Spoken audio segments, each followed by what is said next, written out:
Good morning, welcome back to my channel Debjani's lifestyle. কেমন আছো তোমরা সবাই? আশা করি সবাই খুব ভালো আছো, সুস্থ আছো, আর আমরাও ভীষণ ভালো আছি। তো আমার চ্যানেলে আরও একটি নতুন ব্লগ নিয়ে কিন্তু চলে এসেছি। আর টাইটেল আর থাম্বনেল দেখে তোমরা বুঝেই গেছো যে আজকের ব্লগটা কী নিয়ে হতে চলেছে। তো হ্যাঁ, আজকে আমি ফাইনালি আমার ডেলিভারি ব্লগটা তোমাদের সঙ্গে শেয়ার করতে চলেছি। তো চলো প্রথম থেকে শেষ পর্যন্ত তোমরা ভিডিওটা দেখতে থাকো। আর প্রথমেই একটা কথা তোমাদেরকে বলে রাখি যে আমি যেখানে ডক্টর দেখাই সেখানে তো ভিডিও করার কোনো পারমিশন নেই হসপিটালে। তো যতটা পেরেছি লুকিয়ে টুকিয়ে তোমাদের জন্য একটু একটু করে ভিডিও ক্যাপচার করেছি, তো সেগুলোই কিন্তু তোমাদের সঙ্গে শেয়ার করবো। তো চলো দেখতে থাকো। তো দেখতেই পেলে সকালবেলা ঘুম থেকে উঠে আমি স্নান টান করে একদম রেডি হয়ে নিয়েছি ডক্টর দেখাতে যাওয়ার জন্য। আর তারপর দেখো মা আমাকে এখানে ব্রেকফাস্টে পরোটা, আলু ভাজা, মিষ্টি এগুলো দিয়েছিল। তো এগুলো আমি খেয়ে নিয়েছি, খেয়ে তারপর কিন্তু এবার বেরিয়ে যাব। আর আজকের দিনটাও দেখো আর 5টা সাধারণ দিনের মতোই শুরু হয়েছিল। আর আগের একটা ব্লগে আমি শেয়ার করেছিলাম যে ডক্টর আমাকে বেশ কিছু টেস্ট দিয়েছিলেন। তো সেই টেস্টের রিপোর্টগুলো নিয়ে কিন্তু মা আর আমি আজকে ডক্টর চেকআপের জন্য যাচ্ছিলাম। তো বাড়ি থেকে কোনো রকমের প্রিপারেশন ছাড়াই গিয়েছিলাম যে আজকে ডেলিভারি হতে পারে বা আজকে আমাকে কোনোভাবে অ্যাডমিট করে নিতে পারে, এরকম কোনো চিন্তাভাবনাই আমরা বাড়ি থেকে কিন্তু করে যাইনি। আমরা ভেবেছিলাম হয়তো ডক্টর সমস্ত রিপোর্ট দেখে আজকে আমাকে ডেলিভারির ডেট জানিয়ে দেবেন। তো তার জন্য আজ সকাল থেকে কিন্তু আমি ভীষণ খুশি ছিলাম আর একদম খুশি খুশি মনে কিন্তু ডক্টর চেকআপে গিয়েছিলাম। বাট না, আমরা যেটা ভাবি সবসময় সেটা আমাদের সঙ্গে হয় না। আমরা ভাবি এক আর আমাদের সঙ্গে হয় আর এক। এরপর হসপিটালে পৌঁছে আমার নামটাম এন্ট্রি করিয়ে আমার ওয়েট, বিপি সব কিছু চেক করিয়ে নিলাম। সব কিছু কিন্তু ঠিকঠাকই ছিল। তারপর ডক্টরের কাছে যাই আমার সমস্ত টেস্টের রিপোর্ট নিয়ে। এর মধ্যেই বলে রাখি আমার প্রেগন্যান্সির ফার্স্ট থেকেই কিন্তু আমার আইএইচসিপি ছিল। তো আইএইচসিপিটা কি সেটা পরে একদিন ডিটেলসে তোমাদের সঙ্গে শেয়ার করব। তো যাই হোক, ডক্টরকে সমস্ত রিপোর্ট দেখানোর পর উনি বললেন যে আমার রিপোর্টে বেশ ভালোই প্রবলেম আছে। তো আজকে আমার আর বাড়ি যাওয়া হবে না, আমাকে আজকেই হসপিটালে অ্যাডমিট হয়ে যেতে হবে। তো এটা শুনে তো আমরা কি করব না করব কিছুই বুঝে উঠতে পারছিলাম না। আমাদের সঙ্গে সেরকম কেউ ছিলও না, মা আর আমি দুজনে সম্পূর্ণ একাই বলতে পারো।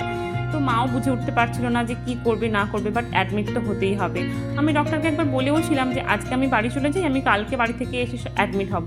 বাট ডক্টর বললেন যে যদি আমি আজকে বাড়ি চলে যাই তাহলে নাকি বন্ডে সাইন টাইন করে আমাকে নিজের দায়িত্বে বাড়ি যেতে হবে। সেটা কোনোভাবেই পসিবল ছিল না।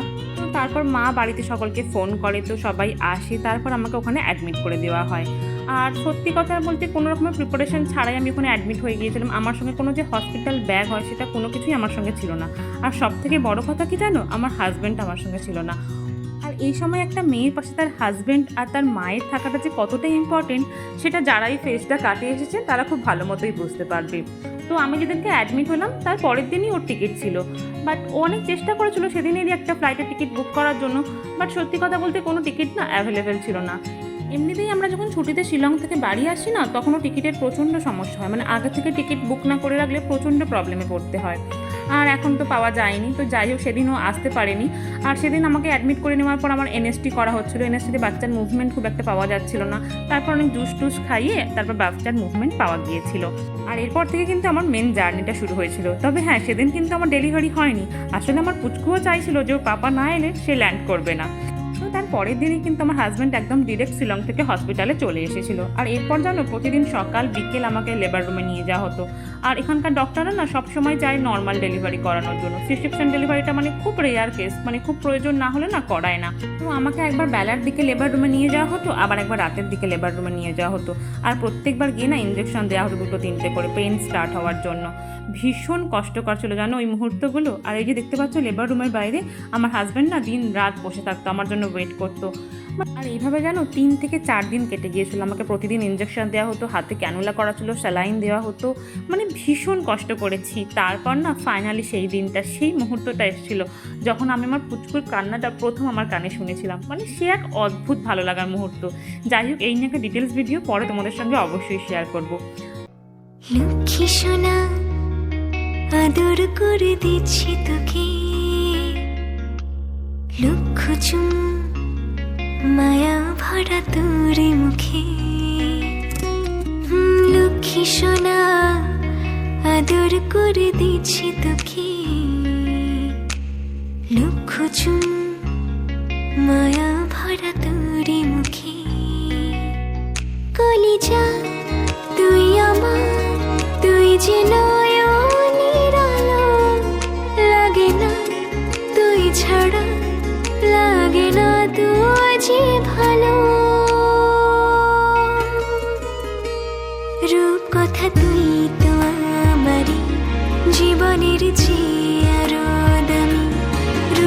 কথা তুই তো আমারই জীবনের চেয়ে আরো দামি।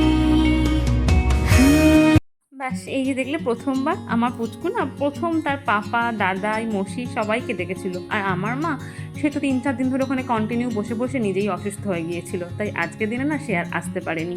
তো যাই হোক, ভীষণ ভালো লাগার একটা মুহূর্ত জানো। মাঝখানে যখন লেবার রুমে একবার মনেই হচ্ছিল যে সত্যি আমি আর বাড়ির সবাইকে দেখতে পাবো তো, আদেও আমার কাছের মানুষগুলোর সঙ্গে আবার আমার দেখা হবে তো, ভীষণ কষ্ট হচ্ছিল। কিন্তু সেই কষ্টটা পেরিয়ে আসার পর যে এত ভালো লাগার মুহূর্তগুলো আসবে সেটা না সত্যিই তখন ভাবতে পারিনি। আর আমার পুচকুটাকে দেখো কেমন মাম্মার কোলে চুপ করে ঘুমাচ্ছে। ওখানে একটু তুলে দিচ্ছিলাম, বলছিলাম দেখ তোর দাদাই তোর সঙ্গে দেখা করতে এসেছে, একটু চোখ খুলে তাকা। বেচারা ঘুমিয়েই যাচ্ছিল। আর এই যে দেখো এখন চলে এসেছি ম্যাটার্নিটি ওয়ার্ডে। এর আগে তো অনেকবারই এখানে এসেছি, তবে প্রত্যেকবারই না সবার বেডের সামনে একটা করে পুচকুকে দেখে আমারও খুব মনে হতো যে কবে আমার বেডের পাশেও আমার পুচকুটা থাকবে। তো ফাইনালি দেখো এই যে আমার কোলে আমার পুচকু, আর পুচকুকে নিয়ে এটা আমার ফার্স্ট ভিডিও। তো আজকের মতো ভিডিওটা এখানেই শেষ করলাম। কেমন লাগলো জানিও কিন্তু।